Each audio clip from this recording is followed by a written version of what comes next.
What's up, guys? So the new Metallica album just came out a couple weeks ago, and if you've been following me on any of the social media, you'll be seeing that I've been loving it. I've been learning a bunch of the songs, putting up videos on Instagram and Facebook. It's @GuitarGuts.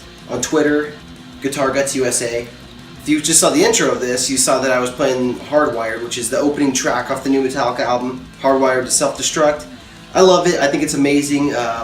Metallica is one of the main reasons I originally even started playing guitar. It's Metallica and Van Halen. That's like my two teachers, if you look at it, but that's where I learned how to play guitar.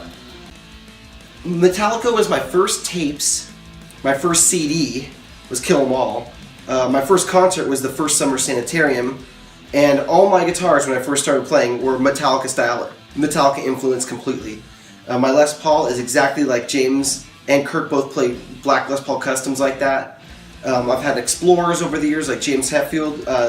I've had Gibson Flying V, obviously a direct influence from them. They used to play those in the Kill 'Em All days with Marshall full stacks. There's tons of old pictures of them with that stuff. Kirk plays a Rhodes with a hardtail like this, a Jackson Rhodes. He's also got an LTD, like the one, he's got an ESP. That's what this one is a copy of. It's a crazy modded version. I'm going to show you guys a couple of my guitars close up, but ever since I was a little kid, man, they've been my absolute favorite band, and the fact that they came out with a CD like this, Death Magnetic I thought was an amazing album. Saint Anger, they lost me on that one. I like Load and Reload even. I remember when Reload came out, I bought the tape brand new because I didn't even have a CD player. I was 12 years old in 1997, 11 years old. So I've been a Metallica fanatic pretty much my whole life since I started listening to music, and the fact that they came out with this record at this point in my life, a record that I wanted to sit down and learn all the songs and jam along with them, and it's been like a dream come true. Animals as Leaders is another one of my favorite bands. They're a really technical metal band, progressive, 8 strings, real technical music, and they came out with an album right around the same time. I was looking forward to both albums so much, but I wasn't expecting the Metallica one to be so good. I was expecting the Animals as Leaders one to blow my mind. Totally flip-flopped. Animals as Leaders, I don't know what it is. The album did not catch me. Their last album was much better to me, but I'm going to keep listening to it and maybe it'll grow on me more. Who knows? But the Metallica record just shocked me. Spit Out the Bone? That song's insane.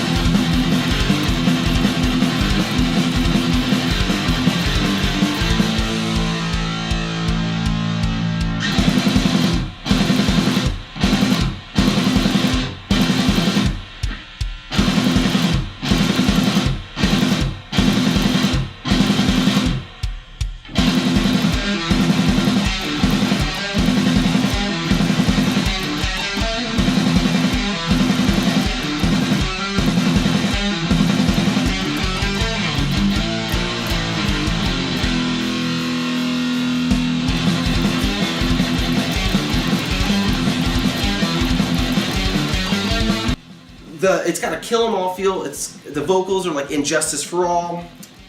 It's just heavy and awesome and dark, and then breakdowns and good guitar solos and this long. And James Hetfield recently said he didn't like that Metallica songs they're too long for his taste. But in my opinion, that's when they start cranking.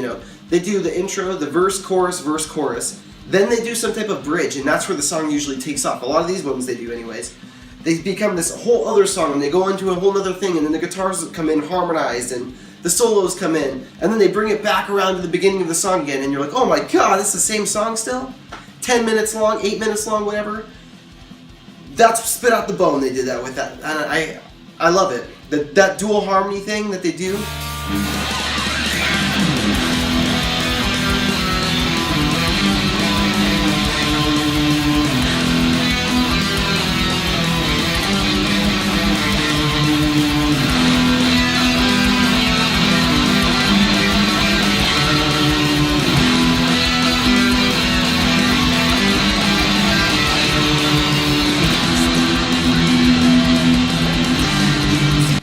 Check out my Instagram if you want to see some more of these videos, because I did a bunch of them. I did Moth into Flame, Atlas Rise, more Hardwire videos, and I'll be doing more. I'm going to be doing Dream No More. I just set up this guitar, which I'll be talking about on a future podcast.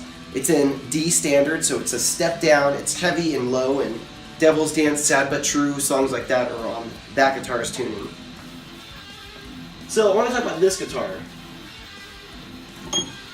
It's pretty much a standard 67 Flying V Gibson. I bought this one in 2003, I believe, and it's just been a solid guitar. I've actually switched it out over the years, a lot of parts on it. Originally I had the vintage Gibson tuners, which I still have in case I want to put them back on. Came with all chrome hardware, vintage like 60s retro, you know, the standard 60s knobs.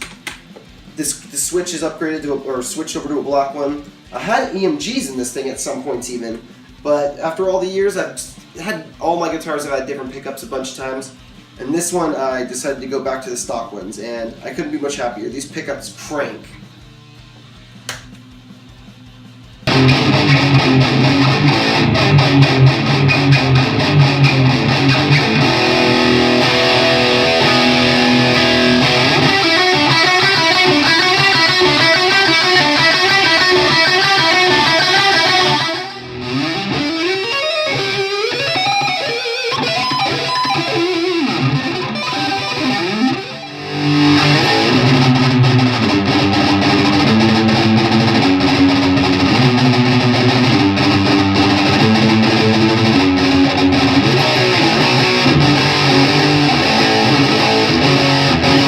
Alright, so this guy here, this is an LTD, it's a 1998 M, I guess it's like an M100, but it doesn't say M100 like the standard ones do.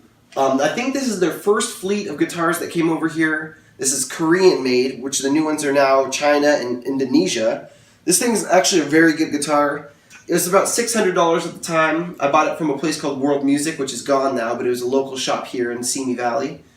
And it was a dream come true when I bought it. I'd never had a guitar with a Floyd Rose. Kirk Hammett was my idol, and I wanted one with Floyd Rose. It didn't come with these switches, these EMGs, this D-tuner right here. It actually came with just LTD pickups, volume, tone, three-way switch. I actually have upgraded to an original German-made Floyd Rose. Got a real Floyd on this guy. Got the Eddie Van Halen D-tuner. Had to route out the body so that fits in there. These are actually EMG81tw and EMG89R pickups. They're pretty much an EMG81 and an EMG85, except they have independent volumes, so the bridge is hooked up to this one, the neck is hooked up to this one down here. And when you pull up on this one, it splits this into a single coil pickup. So it's actually 3 coils in this pickup. The 2 for the EMG81, and then there's a separate like EMGS or SA, I forget. Same thing with over in the neck position here. You pull this up, the push-pull switch, and this becomes a single coil. Actually, the way it's wired right now, it is a single coil all the time. If you pull this up, it goes into a humbucker. These switches, this is an EMG PA2 preamp, and this is the EMG PI2 phase inverter. The phase inverter is actually not hooked up right now, but I got it in there, and I'll be hooking it up, and I'll show you guys on another video what that thing is like. Alright, so let me show you this thing now. It sounds beast-like.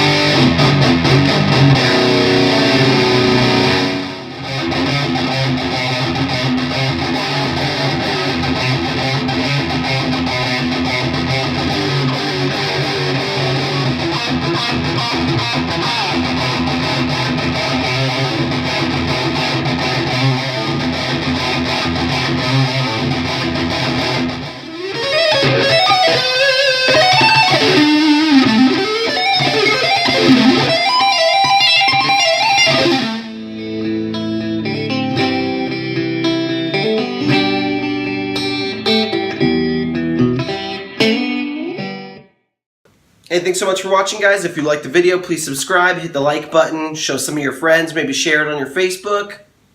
All that stuff helps a lot. Either way, I'll be here at GuitarGuts.com, GuitarGuts on Instagram and Facebook, and then Twitter is GuitarGutsUSA. Thanks for watching. See you guys next week.